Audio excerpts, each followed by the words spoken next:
நம்ம ஆனந்தியே இப்போ ஹாஸ்பிட்டலுக்கு வந்து பார்த்தீங்கன்னா தூக்கிட்டு போறாங்க. ஹாஸ்பிட்டலுக்கு போம்போது தான் மிகப்பெரிய ஒரு அதிர்ச்சி எல்லாமே காத்துக்கிட்டு இருக்கு.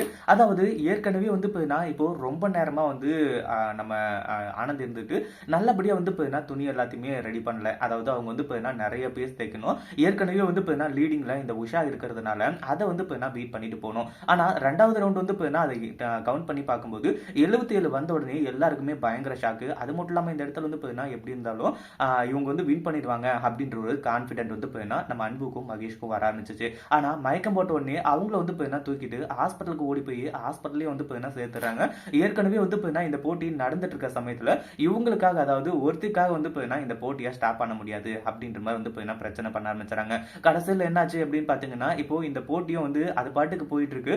நம்ம ஆனந்திக்கும் இப்போ பக்கத்துல இருக்க ஹாஸ்பிட்டல் வந்து பார்த்தீங்கன்னா ட்ரீட்மெண்ட் நடந்துட்டு இருக்கு. ஆனந்தியோட கையெல்லாம் பிடிச்சி பார்த்து அந்த டாக்டர் வந்து பார்த்தீங்கன்னா செக் பண்ணி பார்த்துட்டு இருக்காங்க. அந்த மாதிரி பார்த்துட்டு இருக்கும்போது தான் அவங்களோட உடல்நிலை இப்போ எந்த அளவுக்கு மோசமா இருக்கு அப்படின்ற ஒரு விஷயத்த நம்ம இவங்க கிட்ட அன்புகிட்டயும் அதுக்கப்புறம் வந்து பார்த்தீங்கன்னா மகேஷ் சார்கிட்டயும் வந்து என்ன சொல்றாங்க. இது உண்மையிலேயே அவங்களுக்கு மிகப்பெரிய ஒரு அதிர்ச்சின்னே சொல்லலாம். ஏன்னா இந்த மாதிரி இருக்கிற நிலைமையில அவங்களால வந்து ஒண்ணுமே பண்ண முடியாது அப்படின்ற மாதிரி வந்து நினைச்சு ரொம்ப வந்து ஃபீல் பண்ணிட்டு இருக்காங்க.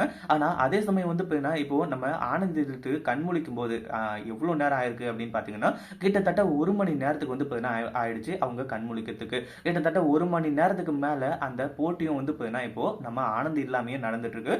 இந்த உஷாவும் வந்து கிட்டத்தட்ட இன்னும் வந்து ஒரு 50 பீஸ் வந்து எக்ஸ்ட்ராவே தைக்க ஆரம்பிச்சிட்டாங்க. அப்போ லீடிங்ல வந்து இந்த உஷா இருக்கிறது மட்டும் இல்லாம முன்னாடி வந்து அதாவது கிட்டத்தட்ட ஒரு 100 பீஸ்க்கு மேல வந்து தைச்சு முடிச்சிருக்கிறதுனால அவங்க வந்து இப்போ வந்து ஃபர்ஸ்ட் இடத்துல இருக்காங்க. ஏன் வின் பண்றதுக்கே அவங்க தான் வாய்ப்பு அப்படின்ற மாதிரி நினைச்சிட்டு இருக்காங்க. ஆனா வந்து சும்மா விட போறது கிடையாது. எப்படி இருந்தாலும் ஜெயிச்சே ஆகணும் அப்படின்னு சொல்லிட்டு அவங்க அடுத்ததான் வந்து போராட போறாங்க. இதை பத்தி நீங்க என்ன நினைக்கிறீங்க? இந்த வீடியோ பிடிச்சிருந்தா லைக் பண்ணுங்க, ஷேர் பண்ணுங்க. இப்பதான் நம்ம சேனலுக்கு ஃபர்ஸ்ட் டைம் வரீங்க அப்படின்னா சப்ஸ்கிரைப் பண்ணிக்கோங்க.